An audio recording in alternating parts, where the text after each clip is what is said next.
तब भी पिछले साल की जो एग्जीक्यूशन है उसके हिसाब से इतने लंबे समय तक रेवेन्यू विजिबिलिटी है, ये बड़ी चीज है। तो पहला वो बड़ा कारण है।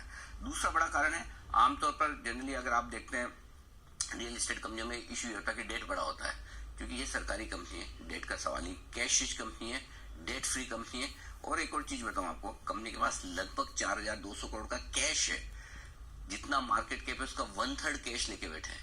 अगर कैश को हटा दो तो मार्केट कैप आपका मतलब ऑलरेडी मतलब 12,000 करोड़ के आसपास, 13,000 करोड़ के आसपास, उसमें 4,000 करोड़ से ज्यादा कैश लेके बैठा। तो इफेक्टिवली बिजनेस का मार्केट कैप आपका 8-8,500 करोड़ का रह गया। तो आप देखिए इतना कैश है।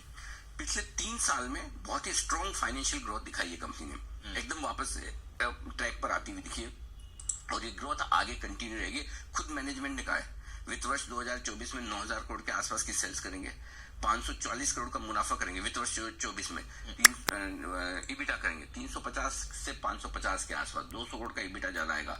मुनाफा 275 करोड़ था 23 में, 450 करोड़ का मुनाफा इस साल आने की उम्मीद है।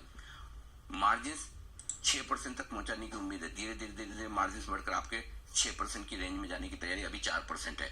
मतलब मार्जिन से एक्सपांशन है, रेवेन्यू बढ़ेगा और ऑर्डर बुक बहुत स्ट्रॉन्ग है। अब इससे ज्यादा अगर आप क्या ढूंढ रहे हो मुझे नहीं पता, लेकिन अगर ढूंढ भी रहे हैं तो एक और चीज है जो आपको देखनी चाहिए, वो है नए मैनेजमेंट का आना। नए सीएमडी, अभी सबसे पहला इंटरव्यू हमने किया था नए सीएमडी साहब का, राइट,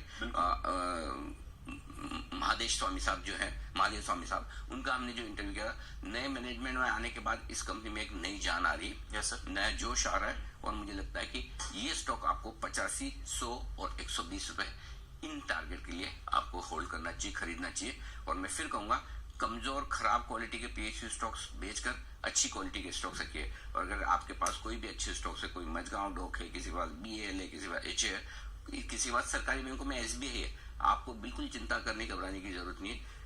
अप्रैल की शुरुआत से लगातार हम ही हैं जो सरकारी कंपनियों पर, सरकारी बैंकों पर, मिड कैप स्मॉल कैप शेयरों पर लगातार 6 महीने से बोल के कभी बेचना मत, हड़बड़ी में मत बेचना, जल्दी में मत बेचना। एक आध दिन के करेक्शन से कोई फर्क नहीं पड़ता, अच्छी कंपनियों पर फर्क नहीं पड़ता। जहां अच्छी कंपनी है वहां आपको पैसा लगानी। इवन हुडको का ओएफएस चल रहा है, अच्छी प्राइस पर हुडको का ओएफएस आ रहा है। अगर आप लॉन्ग टर्म इन्वेस्टर है तो वहां भी पैसा लगाइए। तो आई थिंक सरकारी कंपनियों में अब भी पैसा लगाने का अच्छा मौका है।